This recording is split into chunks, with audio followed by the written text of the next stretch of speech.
Welcome to Transonic Ideas sales pitch. तो मैं हूं आपका होस्ट और दोस्त सत्येंद्र शर्मा। स्वागत करता हूं आपके इस नए एपिसोड में। तो बेसिकली हमने अपने पिछले एपिसोड में बात की थी डेटा माइनिंग को लेकर के और कोल्ड कॉलिंग को लेकर के। तो आज हम जो दो इम्पॉर्टेंट एस्पेक्ट्स को टच करने वाले हैं वो एक है टेलीकॉलिंग, दूसरा है अपॉइंटमेंट। तो टेलीकॉलिंग बेसिकली क्या होता है? तो टेलीकॉलिंग बेसिकली होता है कि जब आपका पास एक डेटा होता है, आप वो डेटा निकाल के क्लाइंट को कॉल करते हो अपने डेस्क में बैठ करके, उसे टेलीकॉलिंग कहते हैं। टेलीकॉलिंग के दो बेसिकली फंडे होते हैं। एक, या तो आप सेम मोमेंट पे पिच करते हो, सेल करने की कोशिश करते हो। दूसरा, या तो फिर आप अपॉइंटमेंट हंट करते हो और उसके बाद उनसे मीटिंग करने के लिए जाते हो।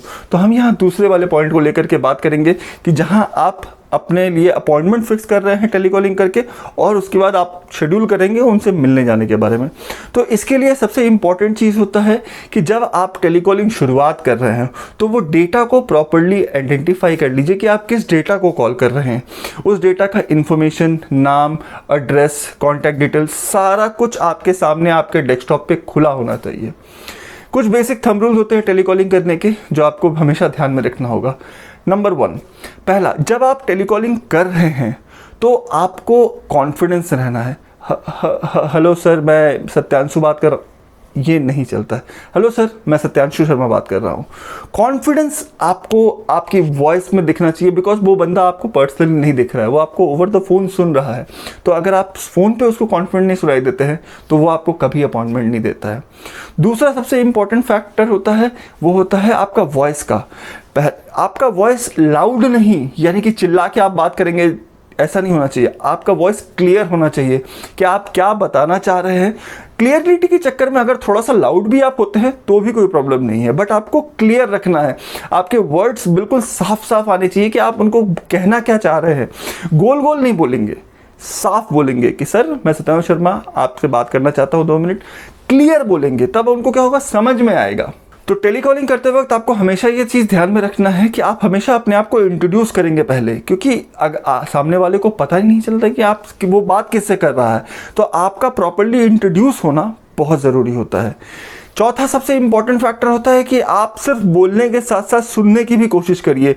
अगर आप उसकी बात ही नहीं सुनेंगे तो वो आपको, अगर उसके पास कोई प्रॉब्लम है, अगर उसके पास कोई ग्रीवियांस है आपकी कंपनी या आपकी सर्विस को लेकर के, या उसके कोई क्वेश्चंस हैं जो आप फ़ोन पे भी आंसर कर देंगे तो इम्पॉर्टेंट है, जरूर अच्छा रहेगा।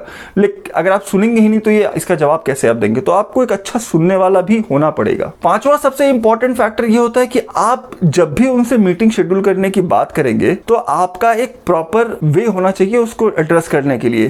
कि सपोज करिए, जैसे मैं आपको पेश करता हूँ कि सर मैं सत्येंद्र शर्मा आपसे सो एंड सो सब्जेक्ट को लेके बात करना चाहता हूँ। तो बेसिकली क्या होता है, क्लाइंट के साथ अगर आप एक डायरेक्ट अपॉइंटमेंट शेड्यूल करना चाहते हैं तो आपको ये चीज एड्रेस करना पड़ेगा कि सर मैं देख रहा था कि आपका ऑफिस सो एंड सो जगह पर है, तो मैं कल उसी एरिया में जा रहा हूं, तो 12 से 3 के बीच में अगर आप फ्री रहेंगे तो आप बोलिए, मैं एक बार आके आपसे मिल सकता हूं। तो इसके साथ क्या हुआ, आपने उसको एक टाइम ब्रैकेट के अंदर बांध दिया कि हाँ इतने बजे तक के अंदर मैं वहीं इस एरिया में रहूंगा। यहाँ पे आपके सामने 2 ऑप्शंस खड़े हो जाएंगे। एक, या तो वो आपको कहेगा कि ठीक है काम करिए, आप उस समय फोन कर लीजिएगा। दूसरा रहेगा कि ठीक है, वो आपको फिर एक स्पेसिफिक टाइम देगा उस ब्रैकेट के अंदर या फिर एक उस ब्रैकेट के बाहर। तो जब आपको वो बोलेगा कि नहीं 3 बजे तक तो मैं अवेलेबल नहीं हूं, आप एक काम करिए 5 बजे के आसपास आइए, तो उस समय क्या होता है कि आप जब उसको ऑप्शन देना चालू करते हैं तब वो उस ऑप्शन में से कोई एक चूज करता है कि या तो आपके टाइम में या तो उसके टाइम में। बट अगर आपके साथ कोई ऑप्शन नहीं देंगे कि नहीं सर मैं, आप बताइए कब मिलेंगे आप, तो वो आपको कोई भी एक हाइपोथेटिकल टाइम दे दे कि हाँ आप एक काम करिए परसों फोन कर लीजिए।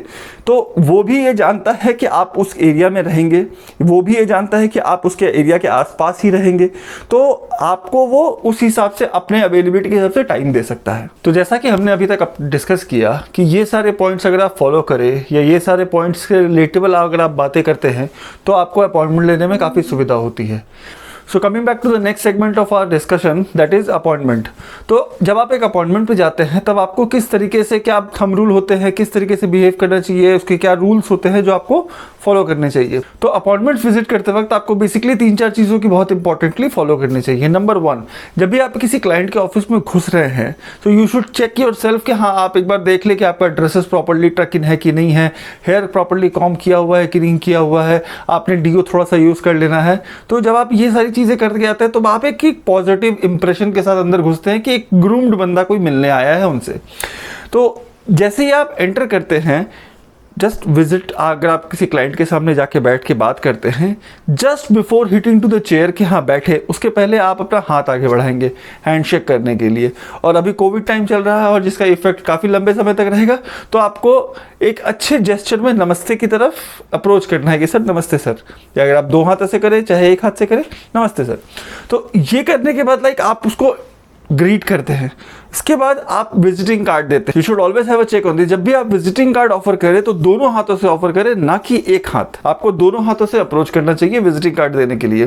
तो जब वो विजिटिंग कार्ड देते हैं तो वो उनका भी विजिटिंग कार्ड आपको मिलेगा। तो जब आप ये विजिटिंग कार्ड लेंगे तो इंस्टेंटली इसको पॉकेट में ना रख लें, उसको पढ़े। 1 मिनट 30 सेकंड उसके ऊपर समय दीजिए कि हाँ थोड़ा सा पढ़िए उसके बारे में।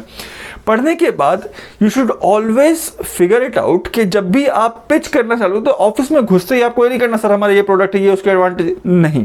ये यहाँ पे ही मैक्सिमम सेल्समैन लोग गलती करते हैं, मैक्सिमम प्रोडक्ट पिचर्स गलती करते हैं कि वो घुसते ही अपने प्रोडक्ट के बारे में बोलना चालू कर देते हैं। बिकॉज क्या होता है, उन्होंने उनको ऐसा लगता है जैसे रट्टा मारा हुआ चीज़ है कि हाँ तोते की तरह आके बोल देना है। नहीं, सबसे पहले आपको वहां जाकर के कुछ डिस्कस करना है। Suppose for a start you can have a discussion about कि हाँ आप क्या करते हैं, आपका क्या बैकग्राउंड है। उसके बाद क्लाइंट से आपने बात करिए, क्लाइंट से पूछिए कि सर कितने दिनों से आप ये चल रहा है, how is the business is going on, what is the current situation in your trade. तो जब आप उनसे बात करते हैं तब आप उनके साथ एक रैपो बिल्डअप करते हैं जो कि आपको फ्यूचर में काम आता है। तो जैसे ही आपका ये रैपो बिल्ड होता है उनके साथ, तब क्या होता है क्लाइंट आपका थोड़ा सा कंफर्टेबल हो जाता है कि हाँ चलो ठीक है मैं इनसे बात कर सकता हूँ, he is a good listener also and he understands the industry also. तो जब आप उनसे इंटरेक्शन के टाइम पे शुरुआत है तो वो खुद आपको पेन पॉइंट्स देते हैं जिसको एज अ सेल्समैन आपको पकड़ना है। वो पेन पॉइंट्स आपके लिए सबसे इंपॉर्टेंट फैक्टर का काम करता है, क्योंकि उसी पेन पॉइंट्स को यूज करके आपको आपकी पूरी सेल्स पिच को मॉडिफाई करना होता है कि हाँ अब उस पेन पॉइंट पे आपके प्रोडक्ट या आपकी सर्विस किस तरीके से उसको मदद कर सकती है, जो उसके काम करने के तरीकों को और इम्प्रोवाइज कर सकता है और बेटर कर सकता है। एंड इसके बाद आपको जो चीज़ फॉलो करना है कि आपने पिच कर दिया, सारे डिस्कशन में आपने प्रोडक्ट पिच कर दिया।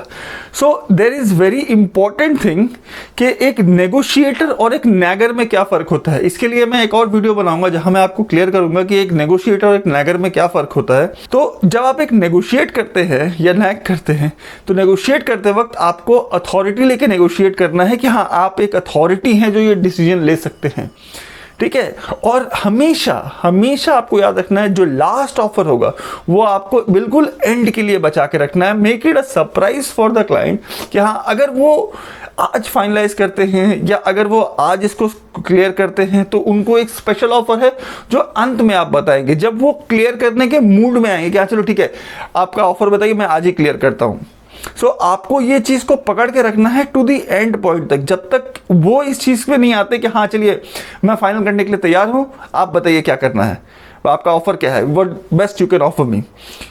तो उस समय के लिए आपको ये बचा के रखना है कि हाँ मैं लास्ट वाला जो मेरा बेस्ट फिगर ऑफर है, जो मेरे लिए सबसे रॉक बॉटम पे आके खड़ा होता है, वो मैं एकदम एंड में आकर के पिच करूंगा, ना कि शुरुआत में या फिर मिडिल टाइम पे। क्योंकि आपको थोड़ा सा बिल्डअप देना है, हर सेल्स पिच में थोड़ा सा बिल्डअप होता है कि हाँ चलो ठीक है, उसको भी क्लाइंट को भी थोड़ा सा पेनिट्रेट किया जाए कि हाँ चलिए ठीक है सर आप बताइए आप क्या ऑफर एक्सपेक्ट कर रहे हैं, आप कैसे ले सकते हैं, किस तरीके से ये शुरुआत हो सकती है।